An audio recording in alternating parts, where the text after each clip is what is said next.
Possum's Corner. Today we're talking about grace. It's more than unmerited favor, it's more than mercy, and it's not a free pass to heaven. I am so sick of people preaching God's unmerited favor and everything's free and cheap, and it pisses me off. Why? Because that's not a real relationship with God where He speaks and delivers you from sin. It's a self-serving bunch of religious crap's what it is. Okay. So what is grace then? Grace is a divine influence on the heart reflected in the life. I ain't making this stuff up, man. Look up Strong's. It'll tell you in the Greek dictionary that's what it is. So it's God's changing influence. It's when He speaks, and He speaks a lot of different ways. He influences our hearts for change. So grace, then, if it's more than mercy, you say that it's more than just compassion. Right. Well, it is, make no mistake, it's God's mercy and His compassion that influences Him to grace us, if you will. I mean, I've said over and over again how He desires to have a relationship with us. He is zealous to have a people for His own possession. So it's His compassion towards us. I mean, look at it this way. If we're just bouncing around here and we can't do nothing but separate ourselves from God all the time, God feels bad for us. He wants better for us. So out of His bountiful mercy and compassion, He chooses to grace me, right? He speaks to me or influences me to begin this relationship. Like I told you before, I was a typical evangelical, been raised in a denominational church most of my life, and ultimately I became the typical evangelical preacher, teacher, church planner, whatever. I used the term zeal without knowledge to describe who I was before. And that's exactly who I was. I was on fire for Jesus, but I really didn't know God, and you couldn't have convinced me of that at the time. Until grace, the real grace, entered my life. And you probably remember the story I told you about eating dinner, and the guy told me to stay on it. Scott told me to stay on that path. I knew there had to be more, and that's when God began gracing me. And one of the first things that He graced me about was my motorcycle. I mean, that was a awesome object lesson, you know? I mean, he spoke to me, and while I didn't understand the motivation of why all of that was, number one, I knew it was God. Number two, there was no question about what He was saying, so I had a choice to either trust it or not. And that's one of those things. I also used the analogy earlier about some things come quicker and it's cut and dry. He speaks and you get it, and you trust it and delivered, and what next, God? This is one of those things that God continued to speak to me about for years, about how this thing had gnarly roots wrapped around my heart. You know, there was a lot of that, a lot of different reasons of why that pulled me. But that was how grace impacted me. God speaking to that and me trusting it. You say that your presumption was killing you. Yeah. Well, it's everything that I thought I knew, right? I mean, I was arrogant, full of ego. God continues even to this day to speak to me about ego from time to time if I'm not seeing something correctly, or presuming to know. That's a phrase that we like to use, presuming to know.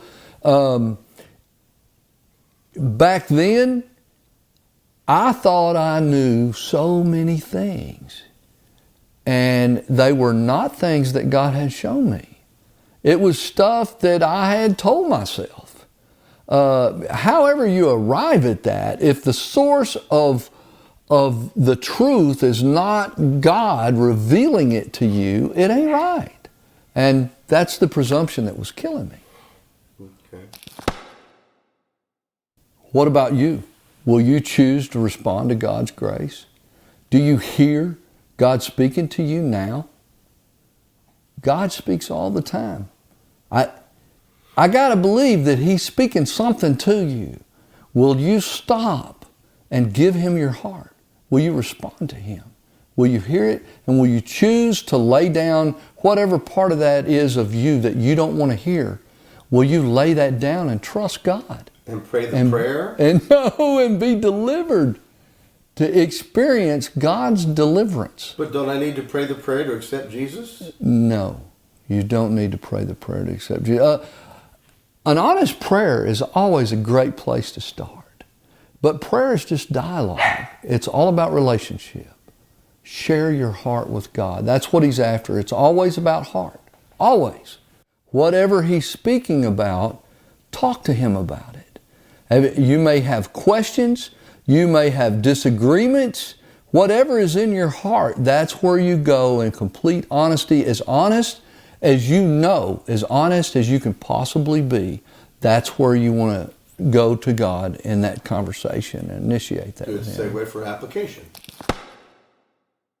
Some of the ways that God may be speaking to somebody.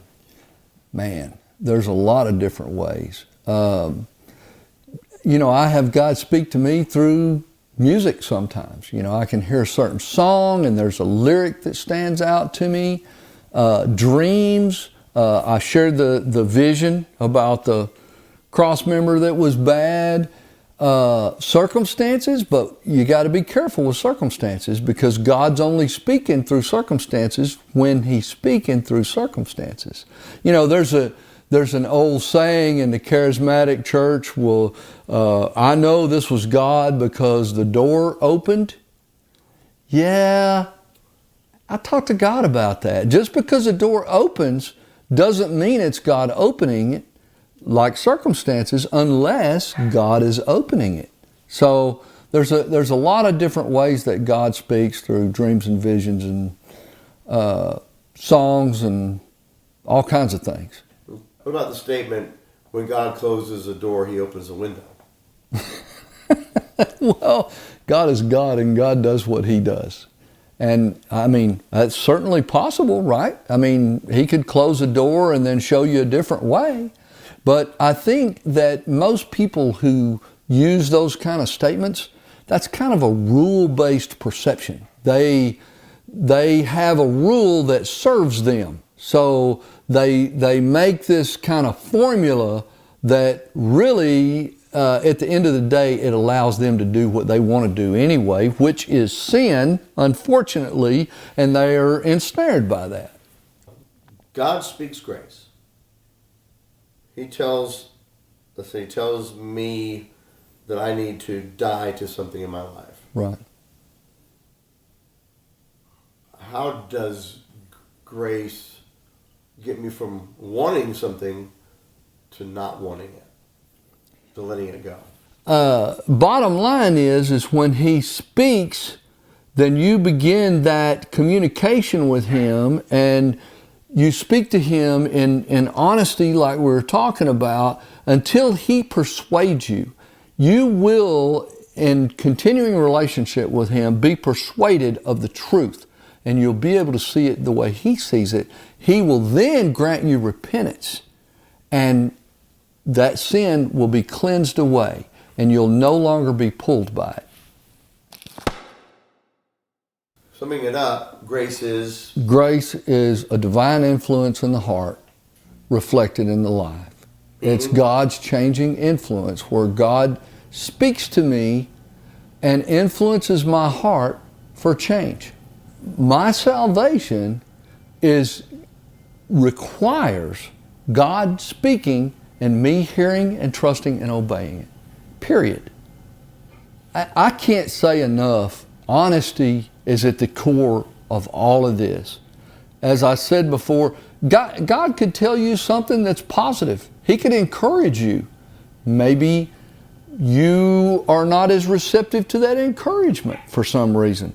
God could tell you something ugly about your heart that He wants to deliver you from. Whatever He's speaking, engage Him and get as honest as you can and talk to Him about it. Not knowing positive or having sufficient evidence to guide me, I feel a supreme delicacy in articulating for fear of promulgating something that I can't masticate. If that ain't truth, I ain't eating it. I ain't going to try to sell it to you neither.